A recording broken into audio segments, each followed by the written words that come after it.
Tout le monde vous dit que les ponts sont le meilleur spot en hiver, le refuge ultime pour les carnassiers quand l'eau est glaciale. Et si on vous mentait depuis des années? Pire, et si vous tombiez dans le même piège que 9 pêcheurs sur 10? Dans cette vidéo, on va voir ensemble si les ponts sont vraiment un bon plan ou juste une excuse pour rentrer bredouille.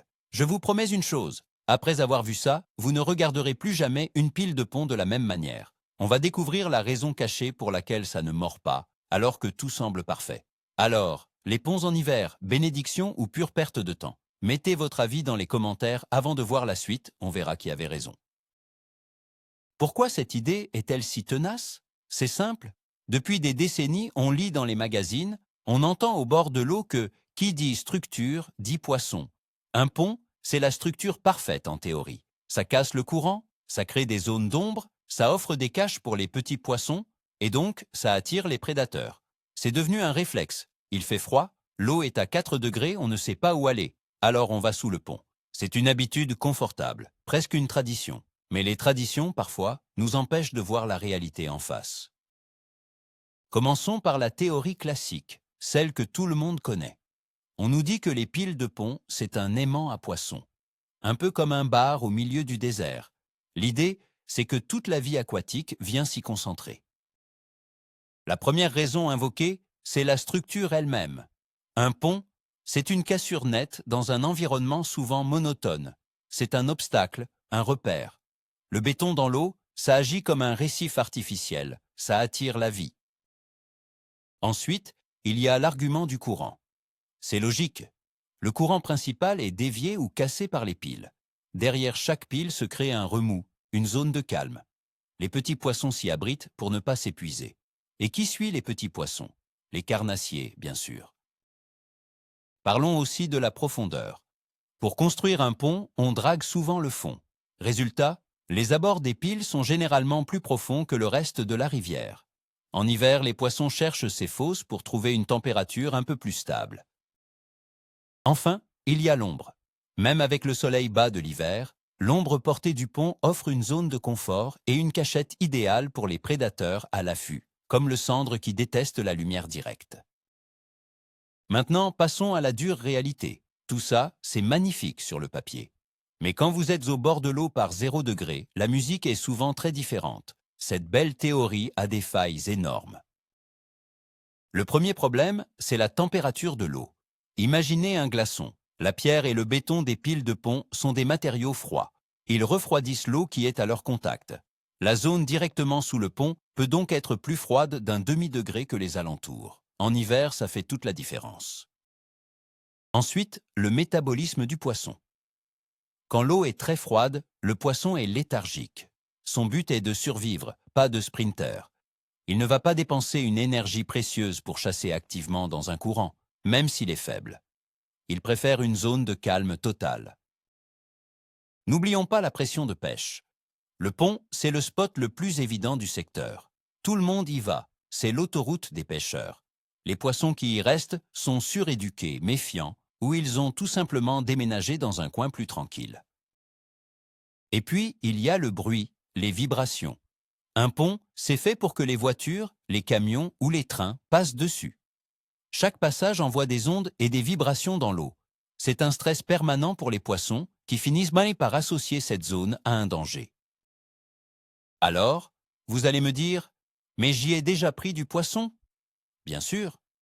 Et c'est là qu'intervient le biais de confirmation. On se souvient tous de cette seule belle prise, mais on oublie les 50 sorties pour rien. Le cerveau retient la réussite, pas l'échec. Il y a aussi l'effet facilité. C'est un facteur psychologique. Le pont est facile d'accès. On se gare juste à côté, on descend, on lance. La facilité nous fait croire que c'est le meilleur choix, alors que c'est souvent le choix de la paresse, pas le plus productif. On est aussi victime du mythe du poisson posté. On imagine le gros cendre, parfaitement collé à la pile, attendant sagement notre leurre. La réalité, c'est qu'en hiver, il est peut-être à 20 mètres de là, dans une petite cuvette anodine, complètement inactif. L'erreur vient aussi de notre technique. Sous un pont, on a tendance à pêcher trop vite, trop agressivement, en se concentrant sur la structure. Alors qu'en plein hiver, tout se joue dans la lenteur extrême et les pauses interminables, souvent à distance de l'obstacle. Vous voyez où je veux en venir? Le vrai piège du pont, ce n'est pas pour le poisson, c'est pour le pêcheur. Le pont nous enferme dans une routine. On pêche toujours le même endroit, de la même façon, et on s'étonne de ne rien prendre. Alors, qu'est-ce qu'on fait? On arrête de pêcher? Non. On change de perspective. Arrêtez de voir le pont comme la destination. Considérez-le comme un simple point de repère sur une carte au trésor. La vraie zone chaude est rarement la pile elle-même. Le poisson ne sera pas dans la structure, mais à proximité. Cherchez les fosses, les hauts fonds ou les bancs de sable à 50 mètres en amont ou en aval, loin du bruit et de la pression. Et puis, il y a le soleil. Oubliez l'ombre glaciale du pont. Repérez la première berge bien exposée au soleil, juste après ou avant le pont. Quelques dixièmes de degrés en plus dans l'eau peuvent réveiller les poissons et déclencher une activité. Le secret, c'est de pêcher les transitions, pas la structure brute. La zone la plus intéressante, c'est par exemple là où le fond remonte doucement après la fosse du pont. C'est sur ces pentes douces que les poissons léthargiques viennent parfois se nourrir quelques minutes par jour. En résumé, le pont n'est pas le spot. Le pont est un indicateur. Il vous dit « La zone est intéressante, il y a du relief, mais le trésor n'est pas au pied de la pile. Il faut s'éloigner de l'évidence et chercher autour. C'est là que se font les plus belles pêches d'hiver. » Pour conclure, le plus grand mythe n'est pas que les ponts sont mauvais, c'est de croire qu'ils sont automatiquement bons. Le véritable tournant, le voilà le truc, c'est de comprendre que le pont est un indice, pas une destination. Il signale une zone potentiellement riche, mais les poissons, surtout les gros et les plus malins, se tiennent à l'écart du bruit et de la pression. Ils sont dans les zones moins évidentes, juste à côté. Ce simple changement de vision peut transformer radicalement vos sorties hivernales. Au lieu de vous acharner sur une pile pendant 3 heures, vous allez explorer intelligemment les alentours. Et c'est là que vous trouverez le poisson que les autres ne trouvent pas. Merci d'avoir regardé la vidéo jusqu'au bout. Si ça vous a ouvert les yeux, mettez un gros pouce bleu, ça aide énormément. Et bien sûr, abonnez-vous pour d'autres astuces qui sortent des sentiers battus. Maintenant, à vous de jouer dans les commentaires. Quelle est la plus grosse erreur que vous ayez faite ou que vous ayez vu faire en pêchant sous un pont en hiver?